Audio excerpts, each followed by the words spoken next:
ஆசிரியர் நண்பர்கள் அனைவருக்கும் ஸ்ரீ கிருஷ்ணா டிஆர்பி கோச்சிங் சென்டரினுடைய அன்பான வணக்கங்கள்.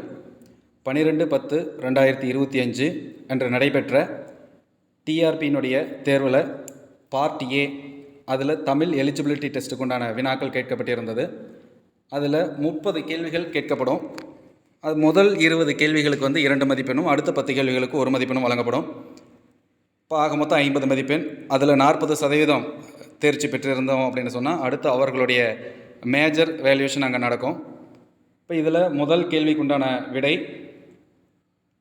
கண்ணிற்கு காட்சி தராமல் அரியவனவாய் இருக்கும் மலர்களை தேர்க அப்படின்னு சொல்லி நமக்கு கேள்வி. இதில் விடை பலாமலர். இது இயல் 2 பக்க எண் 40 பொது மொழிப்பயிற்சி அப்படிங்கிற ஒரு பகுதியிலிருந்து நம்மளுக்கு கேட்கப்பட்டிருந்தது. அடுத்து கொற்கையின் அரசனாகவும் புலவனாகவும் இருந்தவர் யார் அப்படிங்கிறது கேள்வி. விடை அதிவீர ராம பாண்டியர். இயல் 3 பக்க எண் 51 காசிகாண்டம் அப்படிங்கிற பகுதியிலிருந்து கேட்கப்பட்டிருந்தது. அடுத்து 3வது கேள்வி, அரசரின் கல்வி, வீரம், செல்வம், புகழ், கருணையை பாடுவது எது அப்படின்னு சொல்லி கேட்டிருக்காங்க. இது பாடான் திணை என்பது சரியான விடை. இயல் 6 பக்க எண் 136 புறப்பொருள் இலக்கணம் அப்படிங்கிற பகுதியிலிருந்து கேட்கப்பட்டிருந்தது. அடுத்து 4வது கேள்வி, பெண்ணினை பாகம் கொண்ட பெருந்தகை பரமயோகி விண்ணிடை மொழிந்த மாற்றம் மீனவன் கேட்டு வானோர் அப்படிங்கிறது பாடல் வரி. இவ்வடிகளில் பாண்டியனை குறிப்பிடும் சொல்லை தேர்க அப்படிங்கிறது கேள்வி. விடை மீனவன் என்பது சரியான விடை.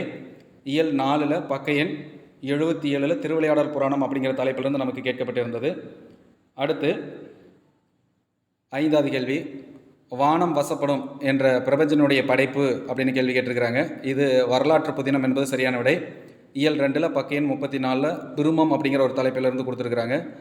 10ஆம் வகுப்பு புத்தகம் தான் பெரும்பாலும் அனைத்து விதமான வினாக்களும் கேட்கப்பட்டிருந்தது. அதில் 2 வினாக்கள் மட்டும்தான் கொஞ்சம் வெளியிலிருந்து கேட்டிருந்தாங்க.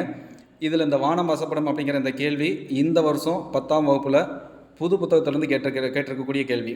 அப்போ மொத்தம் 30 கேள்வியில் புது கேள்வியிலிருந்தும் புது புத்தகத்திலிருந்தும் கேள்விகள் இருக்குது, பழைய புத்தகத்திலிருந்தும் கேள்விகள் இருக்குது. அந்த 2 புத்தகத்தையும் படிச்சிருந்தோம் அப்படின்னா முழு மதிப்பெண் எடுத்துருக்கலாம்.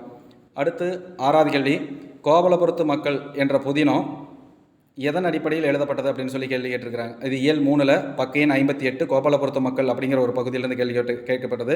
இந்திய விடுதலை போராட்டத்தை பின்னணியாக கொண்ட ஒரு பதில் அது. அடுத்து 7, மாறன் தன் நண்பன் இனியனிடம் இந்த மாறன் ஒரு நாளும் நேரம் தவறமாட்டான் என்று கூறினார். இப்போ இதுக்குண்டான விடை இடவழு அமைதி.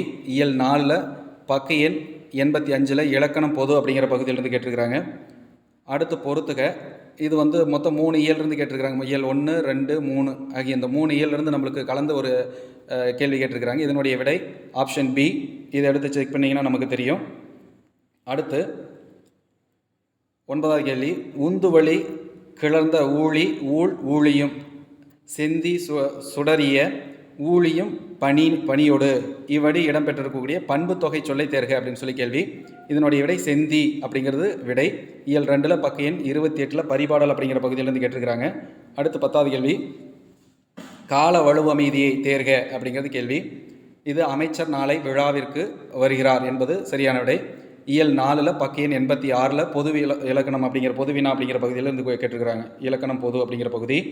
அடுத்து 11வது கேள்வி, நெய்தல் நிலத்தவர் பாணர்களை வரவேற்று அளித்த உணவாக சிறுபானாற்றுப்பதை குறிப்பிடும் உணவு எது அப்படின்னு சொல்லி கேட்டிருக்கிறாங்க. குழல் மீன் கறி என்பது சரியான விடை.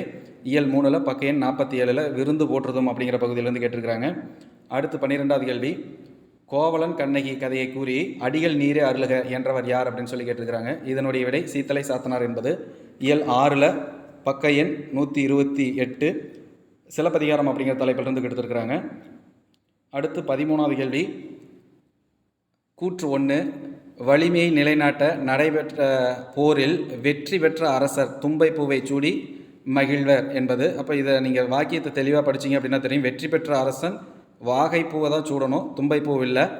அதேமாதிரி கூற்று 2, வெற்றி ஒன்றையே குறிக்கோளாக கொண்ட பகையரசர்கள் இருவர் தந்தம் வலிமையை நிலைநாட்ட வாகைப்பூவை சூடி மகிழ்வர். இங்கே வாகைப்பூ வராது, இந்த இடத்துல வெற்றி பெற்றால் மட்டும்தான் வாகைப்பூ அப்படின்னு வரும். அப்போ இந்த கூற்று 2மே தவறானது. விடை அதுதான். இயல் 6 பக்க எண் 135 புறப்பொருள் இலக்கணம் அப்படிங்கிற பகுதியிலேருந்து கேட்டிருக்கிறாங்க. அடுத்து இல் நுழை கதிர் என்னும் சொல் பொருளினை தேர்க அப்படின்னு சொல்லி கேட்டிருக்கிறாங்க. இது விடை இல்லத்துள் நுழையும் கதிரவனுடைய ஒளிக்கற்றைகள் அப்படிங்கிறது விடை. இது இயல் 2 பக்க எண் 29 பரிபாடல் அப்படிங்கிற பகுதியிலேருந்து கொடுத்துருக்குறாங்க. அடுத்து 15வது கேள்வி பொறுத்துக.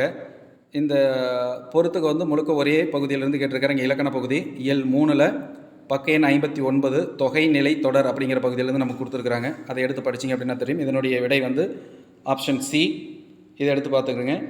அடுத்து 16வது கேள்வி இலையின் பெயரை குறிக்காத சொல்லை தேர்ந்தெடுக்க அப்படின்னு சொல்லி கொடுத்துருக்குறாங்க. இதில் களை என்பது சரியான விடை. களை அப்படின்னா மூங்கில். இயல் 1ல் பக்க எண் 4 தமிழ் சொல்வளம் அப்படிங்கிற பகுதியிலேருந்து நமக்கு கொடுத்துருக்குறாங்க. அடுத்து 17 அகரப்பாவுக்கு பொருந்தாத நூலை தேர்க அப்படின்னு சொல்லி கொடுத்துருக்குறாங்க. இது பெருங்கதை என்பது. இயல் 7ல் பக்க எண் 156 பாவகை அழகிடல் அப்படிங்கிற தலைப்பின் கீழ் இருக்குது. அதுக்கப்புறம் ஏற்பாடு என்பது எவற்றை குறிக்கும் அப்படின்னு சொல்லி கொடுத்துருக்காங்க. ஞாயிறு மறையும் நேரம். இயல் 5 பக்கம் எண் 107 அகப்பொருள் இலக்கணம் அப்படிங்கிற பகுதியிலேருந்து கொடுத்துருக்குறாங்க. அடுத்து 19வது கேள்வி இரங்கலும் இரங்கல் நிமித்தமும் என்னும் உரிப்பொருளுக்குரிய திணை எது அப்படின்னு சொல்லி கேட்டிருக்கிறாங்க. இது நெய்தல் திணை. இயல் 5ல் பக்க எண் 107 அகப்பொருள் இலக்கணம் அப்படிங்கிற பகுதியிலேருந்து கொடுத்துருக்குறாங்க. அடுத்து உனக்கு 20வது கேள்வி உனக்கு படிக்க தெரியாது என்ற கேள்வியில் என்ற நூலை யாரை மையப்படுத்தி எழுதப்பட்டது அப்படின்னு சொல்லி கேட்டிருக்கிறாங்க. மேரி மெக்லியோட் பெத்யூன் அப்படிங்கிற பகுதியிலேருந்து விடை இதுக்கு. இயல் 4 பக்க எண் 83 புதிய நம்பிக்கை அப்படிங்கிற தலைப்பிலிருந்து கொடுத்துருக்குறாங்க. அடுத்து 21 தீண்டாமைக்கு எதிராக நாசிக் கோயில் நுழைவு போராட்டத்தை நடத்தியவர் யார் அப்படின்னு சொல்லி கேட்டிருக்கிறாங்க. அம்பேத்கர். இது 8வது புத்தகத்தில் இருக்கும். அடுத்து சங்ககால பெண்களைப் போலவே இக்கால பெண்களும் கல்வி கற்று தம் வாழ்க்கையை தாமே அமைத்து கொள்ள உரிமை பெற வேண்டும் என்றவர் யார் அப்படின்னு சொன்னேன். அயோத்திதாசர். இதுவும் பொதுவினாவாக நமக்கு கொடுத்துருக்குறாங்க. அடுத்து வேம்பு ஆமனுக்கு இவற்றை குறிக்கும் சொல் எது அப்படின்னு சொல்லி கேட்டிருக்கிறாங்க. முத்து வகையை சார்ந்தது வேம்பு ஆமனுக்கு. இது இயல் 1ல் பக்க எண் 6 தமிழ் சொல்வளம் அப்படிங்கிற பகுதியிலிருந்து நமக்கு கொடுத்துருக்குறாங்க. அடுத்து 24வது கேள்வி கூற்று 1 ஆசிரியப்பா ஏகாரத்தில் முடிவது சிறப்பு. இது சரியானது. அடுத்து 2 அடி முதல் 12 அடி வரை அமைவது ஆசிரியப்பாவே ஆகும் அப்படின்னு சொல்லி இருக்கிறாங்க. அப்போ 2 அடி முதல் பாடுவோரின் எண்ணத்தை பொறுத்து அமையக்கூடியதான் ஆசிரியப்பா. அதனால் கூற்று 1 சரி, கூற்று 2 தவறு. இது இயல் 7ல் பக்க 126 பாவகை அழகிடல் அப்படிங்கிற பகுதியிலேருந்து கொடுத்துருக்குறாங்க. அடுத்து 25வது கேள்வி கலைஞர் என்னும் சிறப்பு பெயர் மு கருணாநிதிக்கு வழங்கப்பட்ட விழா எது அப்படின்னு சொல்லி கேட்டிருக்கிறாங்க. ஆப்ஷன் சி தூக்குமேடை நாடக பாராட்டு விழாவில் அது உங்களுக்கு கொடுத்தாங்க. இது இயல் 5ல் பக்க எண் 95 பன்முக கலைஞர் அப்படிங்கிற பகுதியிலேருந்து கொடுத்துருக்குறாங்க. அடுத்து 26 பொதுமொழியை தேர்க அப்படின்னு சொல்லி கொடுத்துருக்குறாங்க. வேங்கை என்பது பொதுமொழி. வேங்கை அப்படிங்கிறது ஒரு விலங்கினத்தையும் குறிக்கலாம். வேகன்ற கை அப்படின்னு சொல்லி குறிக்கலாம். அது பொதுமொழி. அது இயல் 1 பக்க எண் 13 சொல் இலக்கணம் அப்படிங்கிற பகுதியிலேருந்து நமக்கு கொடுத்துருக்குறாங்க. அடுத்து 27வது கேள்வி விருந்தே புதுமை என்றவர் யார் அப்படின்னு சொன்னால் தொல்காப்பியர். இது இயல் 3ல் பக்க எண் 46 விருந்து போற்றுதும் அப்படிங்கிற தலைப்பிலிருந்து கொடுத்துருக்குறாங்க. அடுத்து 28 வடமொழி கதையை தழுவி எழுதப்பட்ட நூல் எது அப்படின்னு சொல்லி கேட்டிருக்கிறாங்க. சீவக சிந்தாமணி என்பது சரியான விடை. இயல் 4 பக்க எண் 73 மொழிபெயர்ப்பு கல்வி அப்படிங்கிற தலைப்பிலிருந்து கொடுத்துருக்குறாங்க. அடுத்து 29 எதிர்மறை தொழில் பெயரை தேர்க அப்படின்னு சொல்லி கொடுத்துருக்காங்க. நடவாமை என்பது சரியான பதில். இயல் 1ல் பக்க எண் 13 சொல் இலக்கணம் அப்படிங்கிற பகுதியிலேருந்து கொடுத்துருக்குறாங்க. அதை எடுத்து பார்த்தீங்கன்னா தெரியும். அடுத்து 30வது கேள்வி பாவலரேறுவால் பாராட்டப்பட்டு தமிழுக்கு கருவூலமாக அமைந்த நூல் எது அப்படின்னு சொல்லி கொடுத்துருக்காங்க. இது திருக்குறள் மெய்ப்பொருள் உரை என்பது சரியான விடை. இயல் 1ல் பக்க எண் 3 அன்னை மொழி அப்படிங்கிற பகுதியிலேருந்து கொடுத்துருக்காங்க. ஒரு பெட்டி செய்தியிலேருந்து வந்திருக்கும்.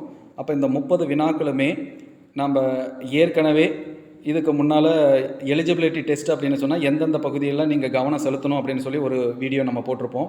அப்போ அந்த வீடியோவில் நம்ம எதெல்லாம் நீங்கள் கவனம் செலுத்தணும் அப்படின்னு சொல்லியிருந்தோமோ அந்த பகுதியில் இருந்து மட்டும்தான் வினாக்கள் வந்திருக்குது. பெரும்பாலும் இலக்கண பகுதியில் இருந்தது மட்டும்தான் வினாக்கள் கேட்டிருக்கிறாங்க.